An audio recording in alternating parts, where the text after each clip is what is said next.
Small Towns, Big People podcast. My name is Joe, and I'm here with Kyle in this sweet ride limo, ready to talk business, life, and anything else that comes up. We're going around the Midwest looking for small town people who are doing great things. We hope listening to these guests will encourage, inspire, and motivate you to do something great within your town. Hope you enjoy our next guest. Welcome back to our next interview with Jordan Prindle. He's runs Prindle Farms. Been doing it for, how old are you? 40? Doing it for 40 years or more. Yep. Family did it. His dad did it. His grandpa did it. So they've been doing a ton. He moved to a successful organic model, which is pretty cool. Not really sure what that actually means, but Jordan, you want to tell us more? Tell us about you. Yeah. Well, you I'll got tell going? you what organic means if you want. But yeah, that's right. 40 years at least I've been working here. So You're more than 40? You're my age. Well, my mom was mowing the lawn the day she went in to have me, so I was out there You were out working. Okay. that day. So 40 years in a day, I guess. Mm-hmm. And yeah, went away for a while. I grew up here, moved back in 2012. Been here since then. Tell us about the farm. Okay. Yeah, we're a dairy farm. That's our main thing, milking cows. Like I said, I grew up here, milking cows. My dad, I'm fifth generation, so Fifth? yep. Same farm? Or Yep, it's just fifth generation here. Well, Went to school for forestry at Stevens Point. Did some stuff with that. so you're a tree hugger. Mm-hmm. Yep.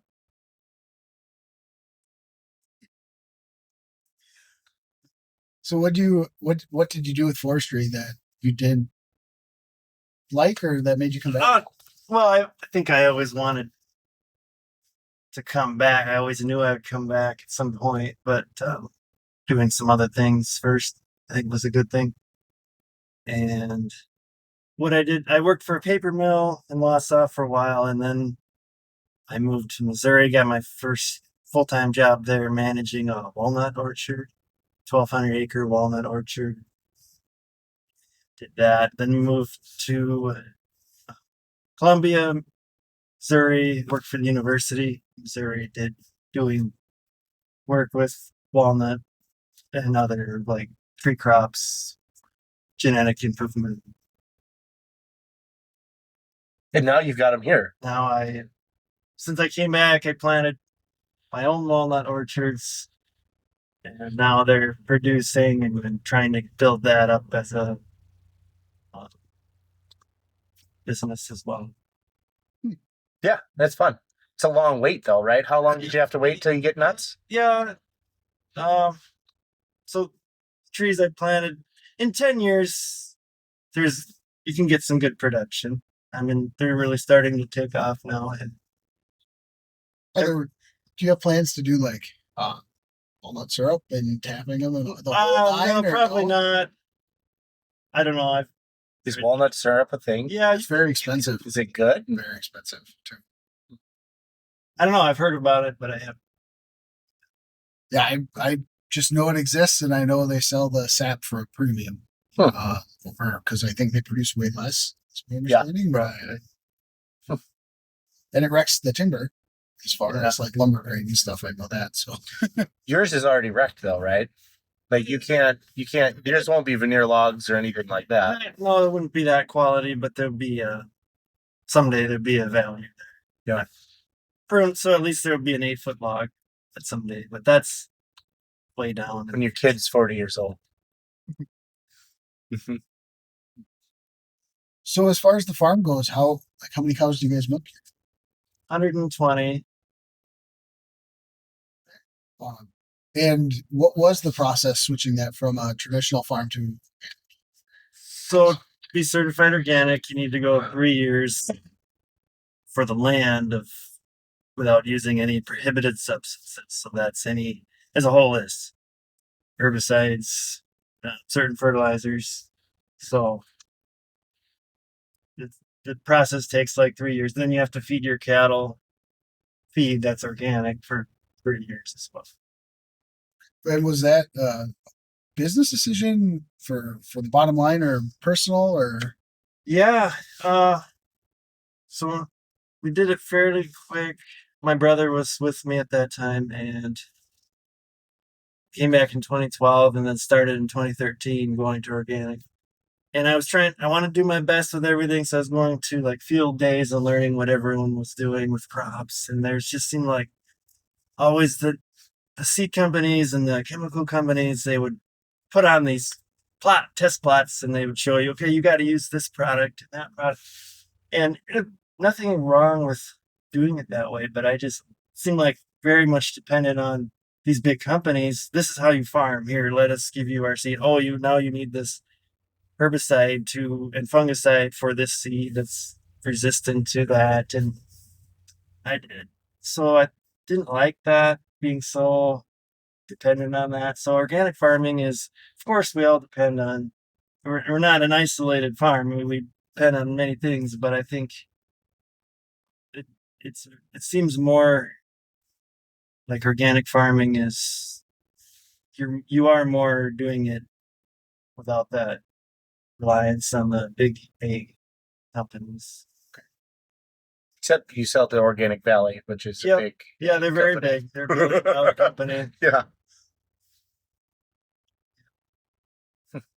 Did it open up more markets to sell to or Well, not really? Well, we got locked in with Organic Valley right away for our milk, and they've been good. They've been really good. It's a good, stable market, and there's a lot of other ways. People can make their own cheese or whatever. That requires a lot of startup.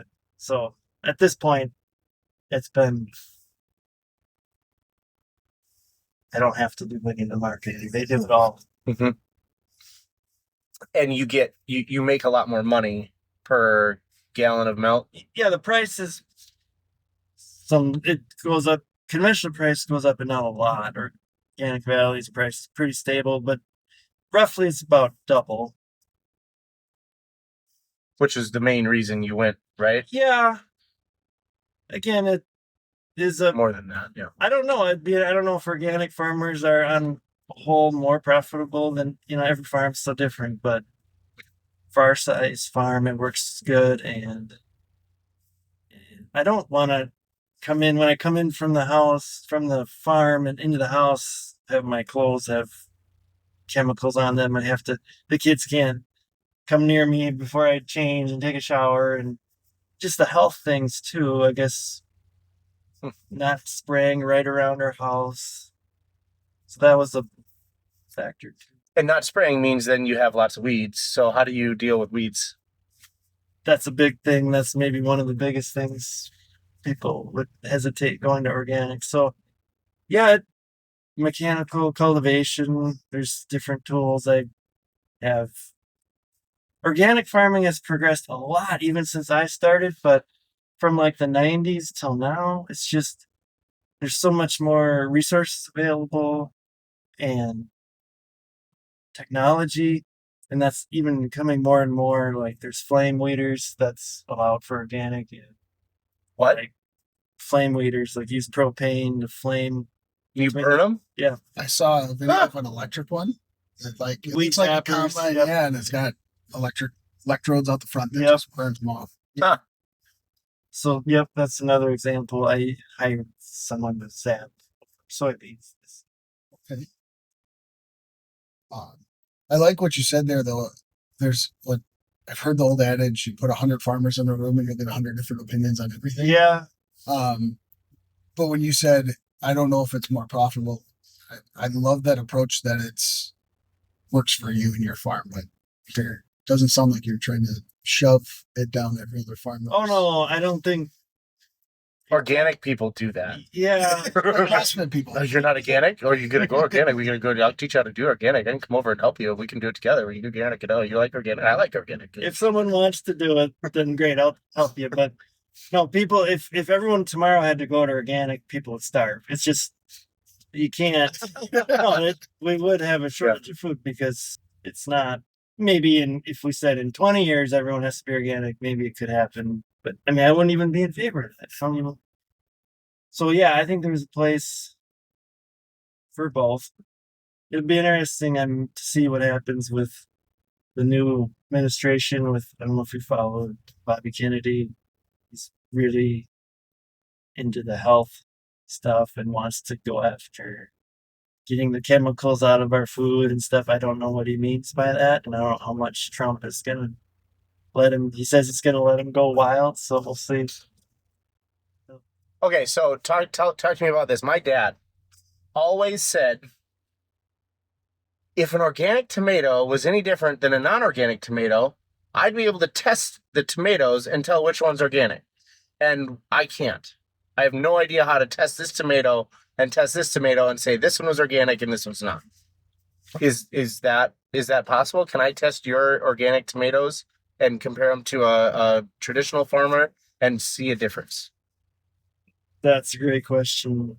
I think I'd like to see. There's some already, like, I don't know about organic, but just in the quality of milk, there's all kinds of measurements for milk quality already. But one thing the Organic Valley likes to put on their packaging is the omega-3, the more healthy fatty acids, and they claim they have more in their milk. But as far as use of pesticides, can you test for pesticides? In your tomato, other than on the outside, I can see it could be cut, but you wash it and then you actually get into the tomato. Is the structure of an organic tomato any better than our other one? Well, I don't know. I have heard that, to say apples now, they're less nutritious now than they were 40 years ago because of the farming has depleted the soil. But is it that the farming practices, or is that the genetically modified aspects of the fruit itself? Well, it all kind of goes together because genetically modified crops that are used go hand in hand with the pesticides. Okay, so let's just get genetically modified straight, because when you plant a row of corn and you plant a second row of corn and you're like, oh, well, this is the biggest cob on this corn. I'm going to keep that for seed and plant it again. And then I'm going to, here, this one's bigger. I'm going to take this and plant it. And pretty soon we have bigger corn. Yep. That's fine. Yep. That is not genetically modifying, but it is. We've been doing that for thousands of years since people started selecting. So what is genetically modified food? That's using actually changing the DNA, inserting DNA from other organisms into an organism into your crop, like to make it, or deleting DNA out of a plant, like corn. Like corn is the main one. Corn. Do they do it with other things? Oh yeah, there's genetic soybeans. I think they have GMO onions now that when you cut them, they don't cry. They don't. There's maybe rice. There's a handful of crops that are GMO. Yeah, I don't know if just that in itself is. That can affect like the sterility of the seeds that the plants produce too in some instances, or is that incorrect? That's more to do with hybridization, mostly. Whether a plant is a hybrid or a open pollinated, that affects. So if you If it's a donkey or a horse. Yeah, if it's a hybrid, say you get hybrid seeds, hybrid peppers for your garden. You want to save those seeds. They wouldn't produce the same pepper. They wouldn't grow very well. They might be misformed. So something to think about for your garden if you want to save your own seed for like the apocalypse or something. You don't want to use hybrid seeds. Because zombies don't like seeds. They like brains. Are we talking fast or slow zombies? Because I'm not scared of these fast ones. Freak me out. Just one minute there.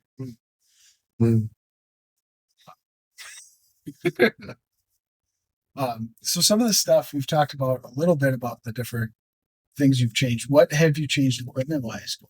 A lot. Not all just because of organic. It's just because I like to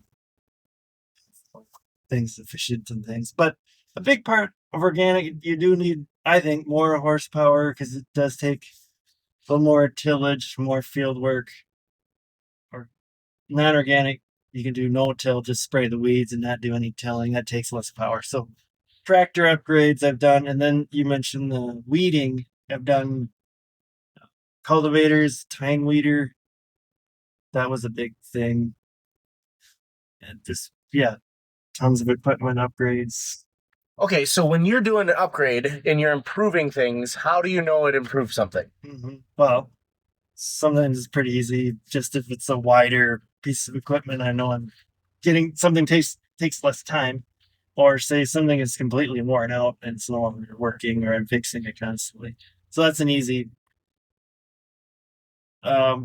Sometimes equipment that's a new piece that I've an addition. Let's say that's maybe more hard to figure out how it fits in with everyday operation. I think it'd be cool to talk about your walnut, how you're progressing through your walnut trees and the equipment that goes along with that. It's kind of like a new startup. Yeah. You're trying to get this new business or this new crop going, and you're trying to. So, like, just talk through what you started with there, and then where you're getting to. Yep. So nobody's doing walnuts like I am here. There's a few guys in like Iowa, Nebraska, Missouri, but it's still very small compared to like the nut industries in California: pistachios, almonds, English walnuts. So it's a new crop. I like to call it a new crop because it's not developed. It's not a developed industry. So a lot of the equipment, there's equipment, but it's not really. I'm having to modify stuff, build stuff. I'll show you my washer afterwards if you want. So harvesting right now, I just hire kids to pick them up. And dehulling, I modified a corn picker to take the husks off. And then I built a washer. So it's a big tumbler that rolls around, and that gets them clean, and I use water. And then I bought a cracker that I did buy. Some guy in Idaho built some. So the equipment you're getting for this is either stored up here or somebody else is kind of making it on their farm. Yeah, I mean, trading. I saw where I worked in Missouri, they had some equipment. One difference there, they use walnuts just from mostly just wild trees. They have a really thick shell. So their equipment, they use like the dehuller has a shaft with chains, and it just beats them and gets the husk. I can't do that. My walnuts have a thinner shell. They would break. So I have to have a different way of doing it. So that's good that they have a thinner shell because there's more. They get like 5% nut meat. I get like 30%.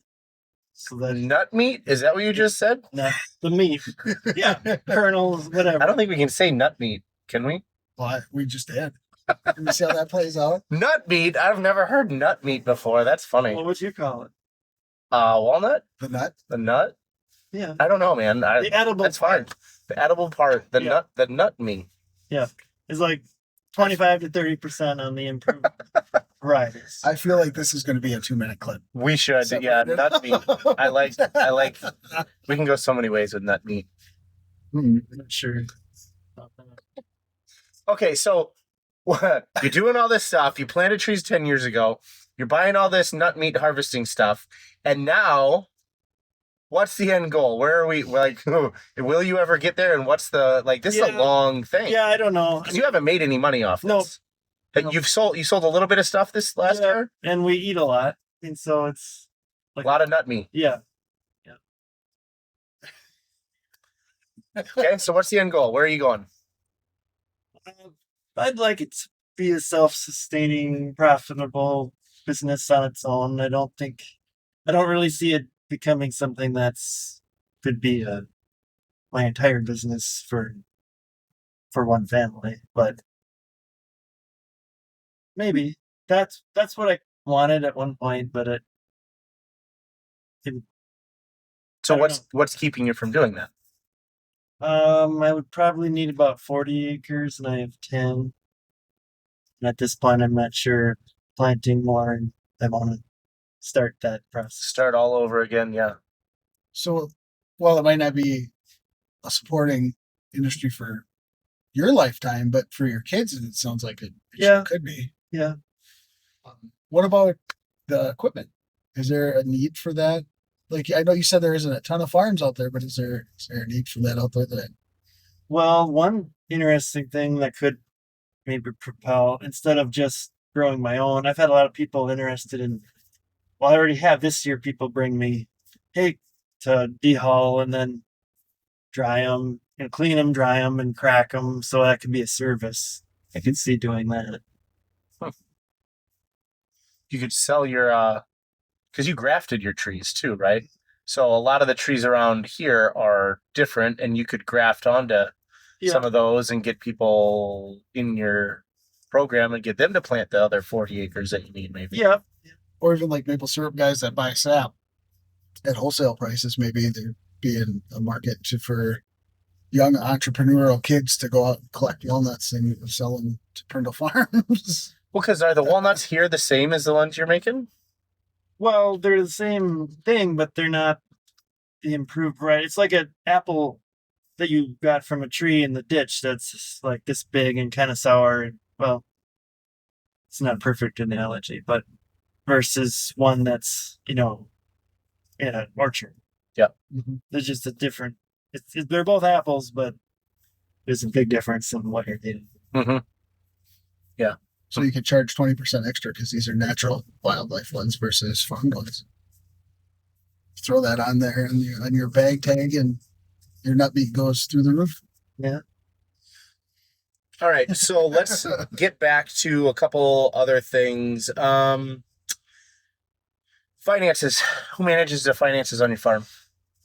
Me and Megan, she's does some of the books, and I make the decisions. I mean, I still consult, talk with my dad. My dad's still 50% owner, 49%. So, we talk about big decisions, but the day to day, I run things day to day. And I also have an accountant that I can talk to about what things mean for taxes. So What software do you use?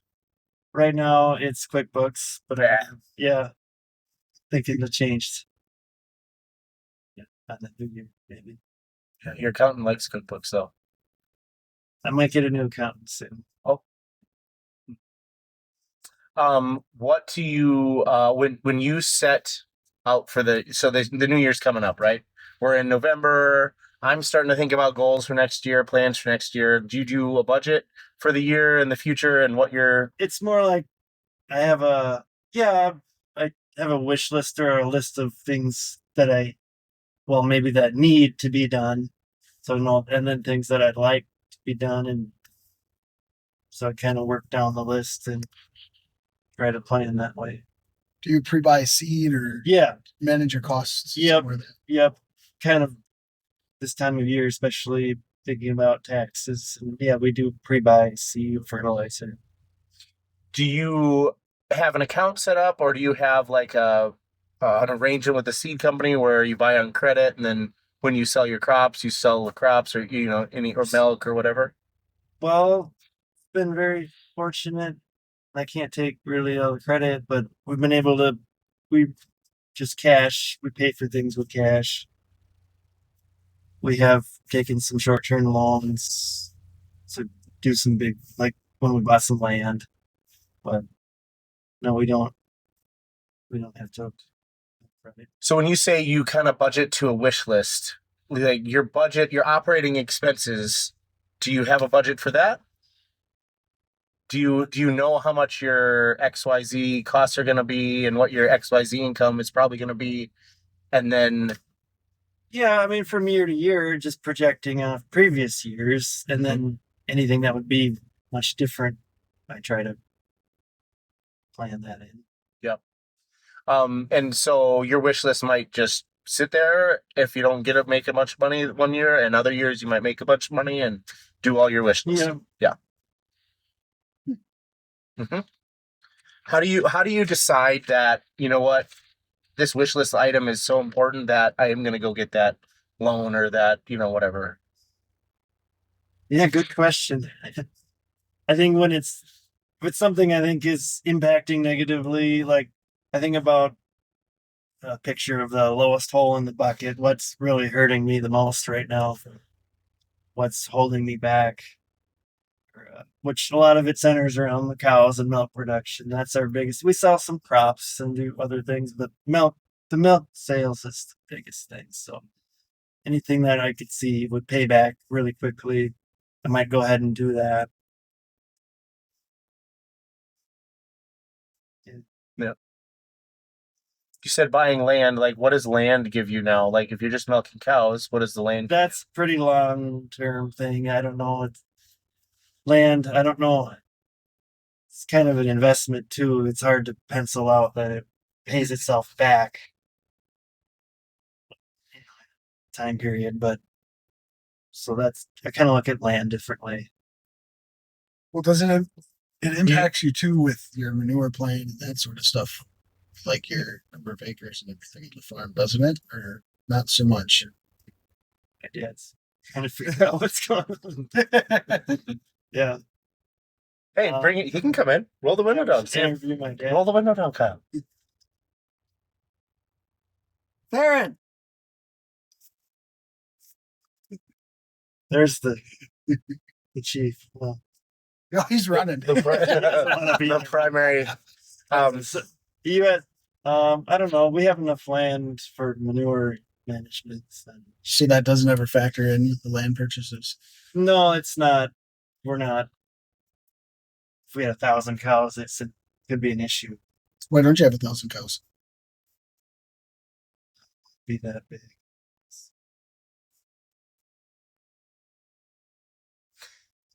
So, are you talking about the feed mill? Oh, Talking yeah. about that. Yeah. That's Okay, so let's talk about that one. That one's a fun thing that has just come up. So start with the beginning there and talk through how you went about so getting this feed mill. last time you came and picked me up with the limo, we drove around and I said, "Hey, we should drive by this feed mill." Like, okay, it's for sale, and I thought about it, and Joe was like, "Well, why don't you buy it? God, it's just more work. I didn't really want." So anyway, then we talked about it and thought about it more. Yeah, pretty much. Yeah, you encouraged me to. I think it. I said, "Hey, why don't I pay half?" Mm-hmm. And then you were like, "Whoa, I don't like that idea. Yeah, I'll right. just buy it myself." Yeah, that's I pretty think, much it. yeah. Yeah, I threatened you a little bit, and then you went for it. But why did you? But why? Why is it a good thing? What's it gonna be? What's your hopes and dreams? Pretty needs a lot of work. I hired some guys to fix the roof leaks, so that was important.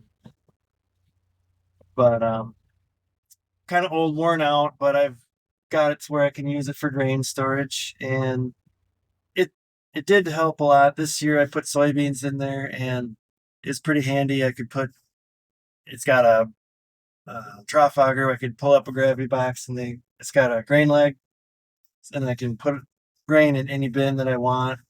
So I filled the bins. Some of them they're like wooden bins, and some of them have leaks in them, so I didn't use those, but I got to fix. There's a lot of work to do. Then, okay, maybe shortening this up. It's allowed me to become more using my own grains instead of buying. Like before, because I sent grain to the feed mill or sold it, either one, or they stored it and processed it and came back. Well, it's amazing how much more expensive it is when you're buying things than when you're selling them. So I've saved quite a bit of money with that, using soybeans mostly for making my own feed. And I think at some point there's a handful of other farmers, organic farmers, that have asked me to grind some corn or do so. I might help them out with, have that as a. So talk about return on investment. You said you saved some money, right? Versus the purchase price and some of the repairs here and all that. Like, what could you say your return is on this feed mill? Well, it hasn't paid back yet. I mean, it's considering the time and things I put into it, but I don't know. I mean, Yep. You and I have talked about this a little bit, like Yeah. measuring. Yep. And how do you know that like this investment was a good investment, right? It's a gut feel like, well, I'm happy, so it's a good investment, Yeah. or is it a numbers thing, I right? think I'll know like say I look back 2 years from now, I can have a good idea of what I've spent on feed and what I was spending. But yeah, I had a $100,000 feed bill before, and that I should be able to cut that by 70%. But again, that's not a So $75,000 you think you can save? no this feed because bill A that year? no That's huge. I'm not saving that because that's grain, my own grain. So I would have sold grain, and then so I would have had some profit from that, and then I would have had to buy back. So I'm not selling it and rebuying it. Mhm. So I'm probably saving maybe 30,000. That's still pretty good. That's almost 100% return on investment. Yeah. That's a really good return on investment, right? Yeah. Yes, that's awesome. Right, those are the numbers that like that's a no-brainer. That's just like, yeah, it cost me a little bit of money, but Well, and then if you can capture in those other organic farmers and provide service and save them money while making yourself a little, that's amazing too. Well, and we talked about this too. My dad, I've worked with my dad a lot on this feed mill.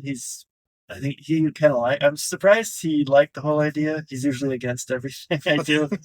But it's been something different than the main farm, because everything on the farm he has some memory of it or some reason why that's not the way he did it. Well, the feed mill is completely new and different to both of us, so it's been kind of neat that we could work together on it, and he like has an idea and I have an idea, and we could talk about it and come up with some.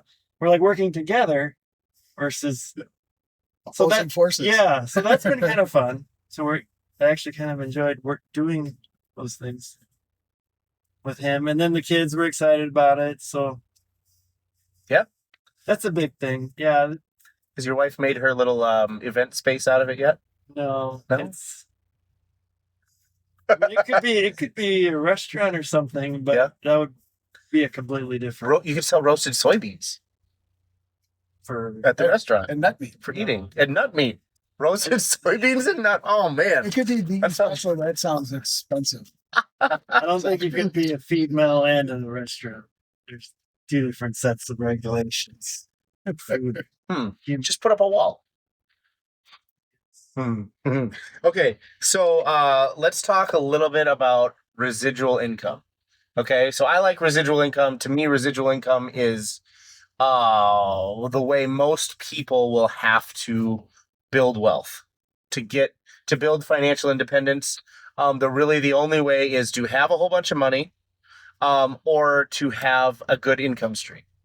Okay, and an income stream that's residual means that we put a bunch of effort into it, and then it rolls going forward, right? Mhm. Okay. Yep. So talk to us about your farm. How is your farm residual and how is it not residual? Well, that was the whole idea. I don't think I even knew what to call it, but with walnuts, residual income, I don't think I ever thought of that term, but yeah, that's exactly what walnuts is it's a lot of work up front and time, and then eventually you're just harvesting and it's pretty minimal. And I like that idea versus livestock. It's, the walnut trees don't, there's nothing Wrap that has on to you. be done. Yeah. Right now. So with cattle, there's a lot of things you have to do every day. They just have to be done. But with trees, of course, you can do it today or next week. So just the flexibility. Well, farming is a very competitive industry, and a lot of big farms exist, right? And so a lot of the big farms, their owner is not the guy milking the cow, and not the guy driving the running the fields, and not the guy like they've managed it away, right? Which have turned farming into more of a residual potential for the owner, right? Not the guy doing it, but I mean, if you get a bunch of robots to plow your fields and milk your cows, and like you can literally do that now, and that gets to a much closer to a residual. But I don't know. There's a lot of investment, a lot of money there. The banker really then runs the farm, I Right. guess. That's yeah, you just said it. That's it's easy to look at. You can go on YouTube and see farmers in Iowa. Organics too, there's getting to be big organic farms made possible now because of what you're saying. There's robots that get weeds. They go through the rows and they Mhm. shoot them with lasers or something. I don't know. The robot milkers I've seen, I know a farm just down the road from me now that seem had terrible luck hiring. So he put in the robot milkers and he didn't increase his herd size or nothing. It was just for manpower purposes. And he absolutely loves them. He loves that setup and it works for his farm, but I can't imagine how much he spent on them. Right. $250,000 per set. Per robot. Yeah. And I know he milks around 1,000, 1,200 cows. So he had to buy a $1 million, few. $10 million. I think a robot can do 50, 60 cows last day. So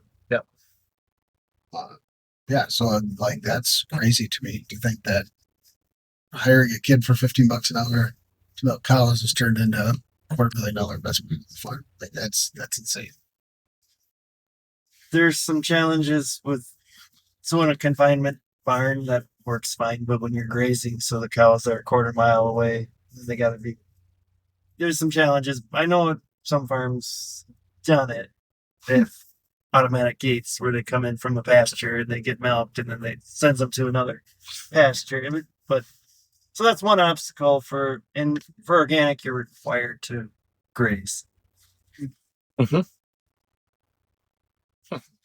Well, it's interesting, the idea of residual can be done in a bunch of different ways. And in your case, like you could hire a few more people and trust that a manager is going to manage it and take care of your farm the way you do. But I think for you, from what I understand, you like the lifestyle. Yep. You like having your kids out on the tractor with you. You like being able to do that. It's not really efficiency, make money, crank it out type of a deal. It's more of a lifestyle. Well, yeah, it has to be both. It has to be profitable, but yeah, I do enjoy pretty much everything about it. Sometimes my only complaint is it is too much sometimes.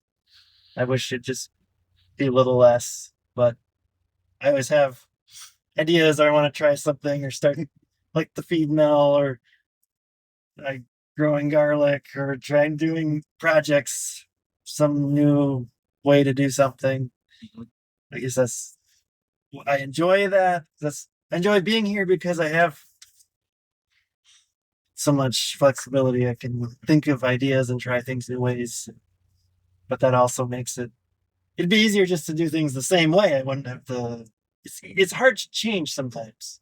It takes more work at first, but I've seen that since I've been here. I've made changes that have made it harder at first because everything impacts everything else. Then eventually it's paid off. It's been a good thing. Not everything. Some things were just dumb.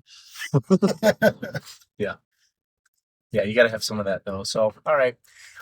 So we're gonna go into a part. Let's see. I think it's. What are you hoping to? What are your next goals? What are some improvement ideas or things you're hoping to upgrade or change at your farm? Well, I'm in the process of building another barn down there. You might have seen that. Yeah, we said that. Just to help have a better place for heifers. Hopefully just bump up our numbers a little bit on the herd. That'll help do that. So if you would have asked me 10 years ago, I would have had a lot different answers. I've done a lot of things like we covered earlier, equipment changes and changes how the roads on the farm and lanes and how the fields are set up and fencing. I changed a lot of stuff. It was a lot of work. I think I would like to say in the next 5 years, I don't think I can ever stop changing and improving, but maybe I'd like to get things somewhat stop changing and building and for a little while and just kind of not coast, but just get in that operating efficiently and maybe not do anything too big. Maybe that's kind of a lame answer. I don't want You're to getting old. Yeah, you're getting older. Yeah, Yep. but I don't know. I say that, but I can't help myself. Wait till the kids are Yeah. a couple years older and they're coming at you like you did your dad. Yeah, I don't know. That'll be when they have their own ideas. Yep. Yep. Dad, Get we it need wrong. to do this. No, that's dumb. Yeah, that sounds pretty good. I'd love. That's the one thing when I farmed with Adam for a while, and that was tough because we didn't always see things the same. In fact, usually we didn't. Anyway. He doesn't. He's teaching now, and so it's just me making all, which is good. I can do whatever I want. It's awesome. But it's having someone else come with ideas and stuff would be nice sometimes. Like sometimes I feel I'm the only one. Like, nobody else can be that driving force to And it's true. improve things. It's true. It's your business, your farm, your Yeah. company. You're Yeah. the driving force. Yeah.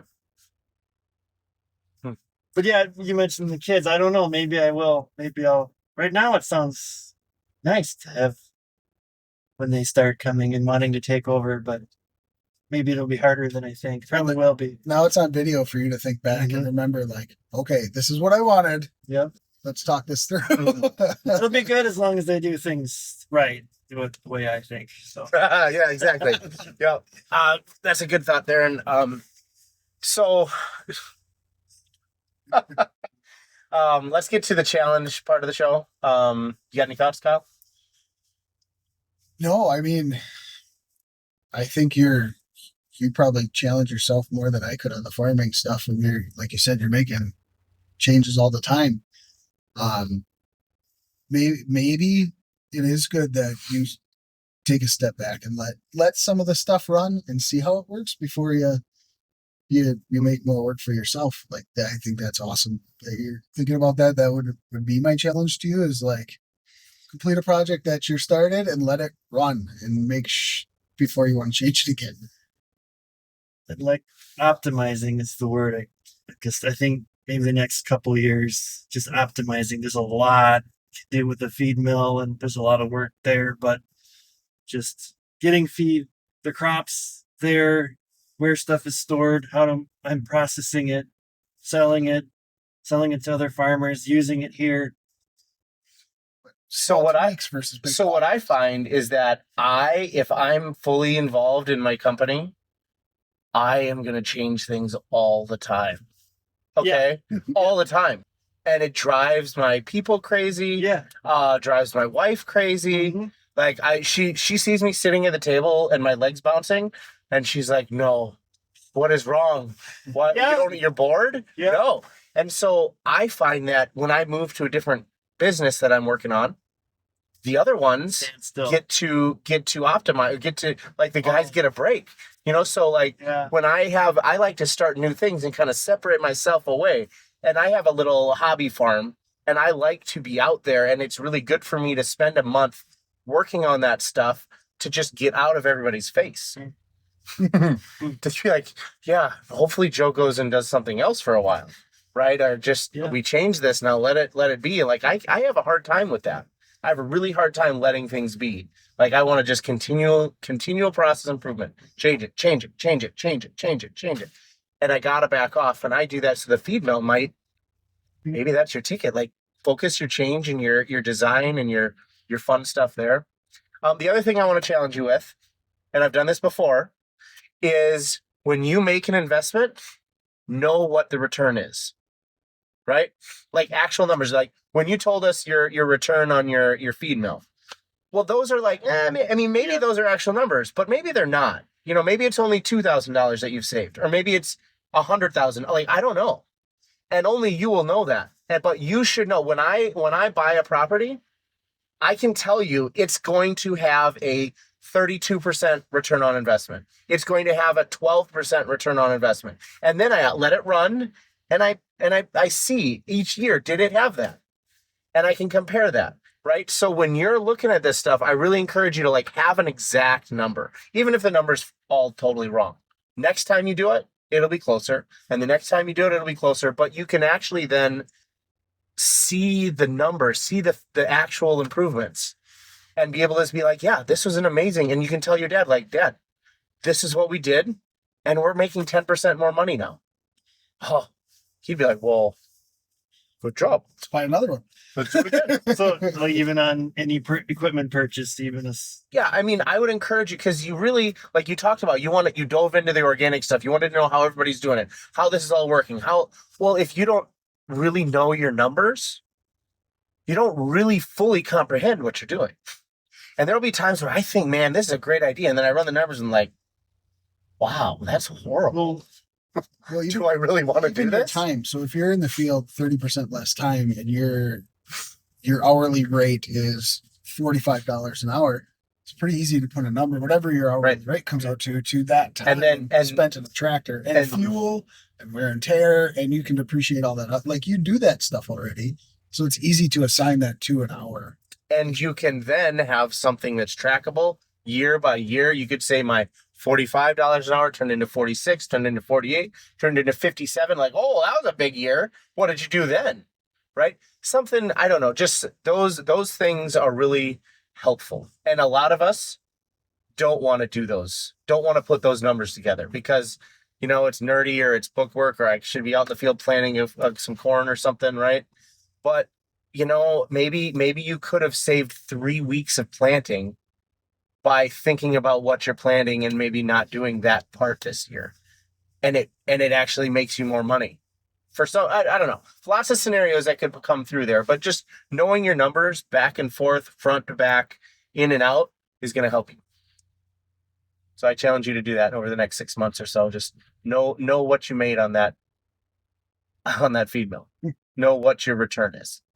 100%. Like, yep, that's what I made this year. right. Then you can project out what you're going to make next year. Mm-hmm.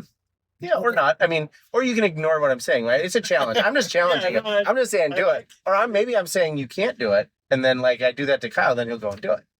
Right? Whatever it takes, right? Whatever you need me to say, Yeah. that's the challenge. Mhm. All right, Jordan. I appreciate the conversation. How do people get to know you or get to know your business or participate in anything you're doing? Do you sell anything online? Do you want people to come to your farm and buy anything? Eventually walnuts. How do they shop Organic Valley? How do they interact and buy your milk? Organic Valley's nationwide. Just go to the grocery store. If somebody, young person wants to get some information on organic farming, are you okay with us throwing like an email out there Sure. and linking that? Okay. So we can point them in your direction. So if you do have questions, we'll get you to Jordan and we'll glad to help out. Awesome. Yeah. Thanks, Jordan. Yeah, thank you. Good conversation. You. Hey everybody, thanks for watching. Be sure to check out the links for our guests in the comments section on YouTube and Facebook. Drop a like, follow, comment, share with somebody. If you have questions, make sure to ask. We're always here to help. And remember, friends don't let friends suck.